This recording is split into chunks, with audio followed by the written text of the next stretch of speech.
একটা সময় কারিগর দিয়া শুরু করছিলাম আমি, এখন বর্তমানে দুইটা ওয়ার্কশপেরই মালিক আমি।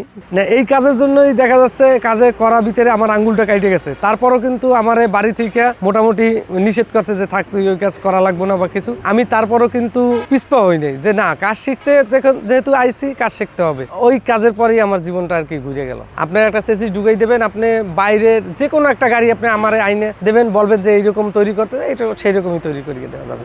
এসি নন এসি স্লিপার এগুলো সবই তৈরি করছে। গ্রিন সেন্ট মার্টিনের যে গাড়িগুলো আপনার বাইরের গাড়ির মতো স্লিপার কোর্স যেগুলো গাড়ি আপনার চলতে আছে সেম ওই গাড়িগুলা। এটা আমার ছোটবেলা থেকেই একটা স্বপ্ন ছিল যে একটা আমি বাস বানাবো, বাসের কাজ করবো, বাসের কাজ শিখবো। যার কারণে ছোটবেলার থেকেই একটা টার্গেট ছিল। টার্গেট অনুযায়ী আর কি কাজে ঢুকে গেছি। কাজে ঢোকার পরে আমার জীবনে প্রথম কাজে যাইলো কুষ্টিয়া মোটামুটি বছর 2-3 ছিলাম। ওইখানে এই গাড়ির কাজই করতাম। তখন মোটামুটি হেল্পার হিসেবে ওই আউগুনগে পাঁচনগে যা যা করা লাগতো ওইটাই কর। বস তো কম ছিল, ঠিক আছে। দেখা যাচ্ছে একটা যোগান, একটা হোল্ডিং মেশিন, তা তো আমি জাগাইতে পারতাম না। একটা মিস্ত্রি কাজ করতেছে, তার সহযোগিতা করার জন্য হাতুড় আগাই দিতাম, গ্যান্ডিং আগাই দিতাম, টুকটাক করে আর কি। এইভাবে আর কি যখন আস্তে আস্তে বয়সটা একটু বাড়া শুরু করলো, তারপর আমার এক ওস্তাদের সাথে আর কি পার্মানেন্ট লাগিয়ে গেলাম। লাগিয়ে যাওয়ার পর মোটামুটি ওস্তাদের সাথে বছর 3-4 ছিলাম। পরে আমার স্বপ্ন ছিল যে ঢাকা আসবো, ঢাকা আইসা মোটামুটি একটা বড় গ্যারেজে চাকরি করবো। সেই ক্ষেত্রে ঢুকলাম শ্যামলীতে ঢুকে আর কি বছর 2 করলাম। করার পরে আর কি তারপর চিন্তা করলাম যে এর তা ভালো কাজ হয় কোথায়, ওই জায়গা ঢুকে গেলাম। দেখা যাচ্ছে 14 বছর 15 বছর এক লাগাতার ছিলাম। আমার ওস্তাদের সাথে কাজ করতাম আর আমার ওস্তাদে খুব আমারে ভালোবাসতো, ঠিক আছে। তার ছেলের মতো জানতো। ওস্তাদের সাথে আসার পরে ওস্তাদের সাথে কাজ কইরা একদিন হঠাৎ করে ওস্তাদের বললাম, ওস্তাদ আমি তো ঢাকা যাবো, ঢাকা কাজ করবো কুষ্টিয়া থেকে। বলছিল ঠিক আছে, তুমি যেহেতু এই কাজ ভালোবাসো, বড় হইতে চাও, ভালো কাজ শিখতে চাও, তাহলে সেই ক্ষেত্রে তুমি যাও, আমার দোয়া রইলো তোমার সাথে। পরে ওস্তাদে বললো ঠিক আছে তাহলে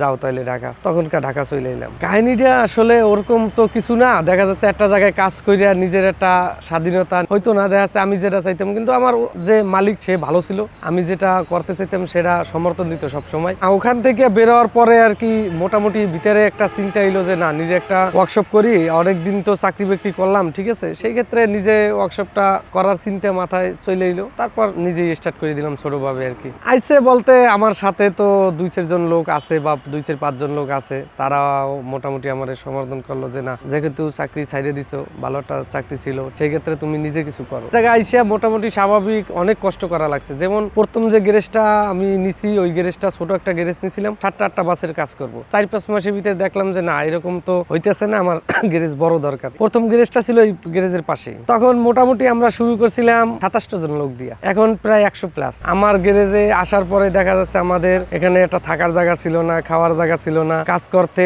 প্রথম খুবই অসুবিধা হয়েছে, পরে কারেন্টের লাইনের ঝামেলা এই নিয়ে মোটামুটি অনেক কষ্ট করা লাগছে। আর যে মাসে আমি গ্যারেজ দিতে বসছিলাম অনেক বৃষ্টি হইতো, ওই বৃষ্টিতে ভিজা পুইরা আর কি কাজ করতে খুবই পরিশ্রম। আমি নিজে এখনো কাজ করি, আর তখনও আমি কাজ করি, আর এখনো আমি মোটামুটি পরিচালনা আমিই করি। 3 মাসের মতো আমরা গ্যারেজের ভিতরে গাড়ি ছিল, গাড়ির ভিতরে ঘুমাইছি, পাশে ঘুমাইছি, এইরকম হোটেলে খাইছি, মানে থাকার জায়গায় পাশে ছিল না। এরকম করে এই 3 মাস আর কি গেছে টুকটাক। কাজ করতে করতে প্রথম তো দেখা যাচ্ছে সকালে নাস্তা পানি করলে আর রাত্রে দেখা যাচ্ছে রাত্রে খাওয়া দাওয়া করতাম। সারাদিন খাওয়া দাওয়ার মতো ওরকম কোনো সময়ও ছিল না। সারা জীবনের ভিতরে সবচেয়ে বেশি কষ্ট হয়েছে আমি যখনকার আমার মালিকের কাছ থেকে কাজ ছাইরেছি, তখনকাই সেই সিচুয়েশনটা সে আমাকে ছাড়তে চায় নাই, আসতেও চাই নাই। আসলে কি দিয়ে কি হয়ে গেল এটা আমি বুঝি নাই। আমার জীবনে বেশি কষ্ট পাইলে তখনকাই আমি পাইছি কি, আমি প্রথম একটা চন্ডা পরিবহনে একটা গাড়ি ঢুকাই। তখনকার আমার গ্যারেজের বেড়াও ছিল না, কিন্তু তারা আমার কাজ সম্পর্কে জানে এবং আমারে ভালো করে জানে, ওইভাবে একটা গাড়ি দিছিল। সারাদিন কাজ করতাম, রাত্রে আবার গাড়ি পায়রাও দিতাম। বাউন্ডারি করা ছিল না, ওই সারাদিন কাজ করে এখন পরের একটা সম্পদ, ওটা তো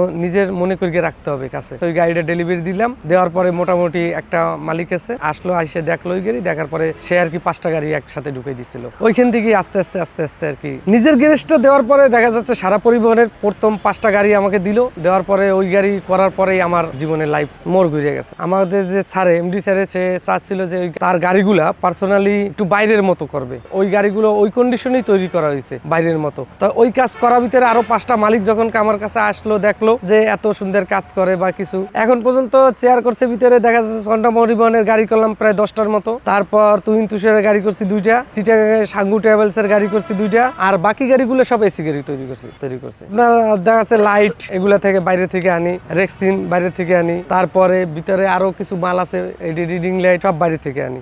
এখন মোট গাড়ি আছে আপনার 2 গ্যারেজ মিলিয়ে মোটামুটি 20টা সি আছে, নন এসি আছে, সারা পরিবহনের গাড়ি আছে, ইকোনো গাড়ি আছে, তারপর গ্রিন সেন্ট মার্টিন আছে,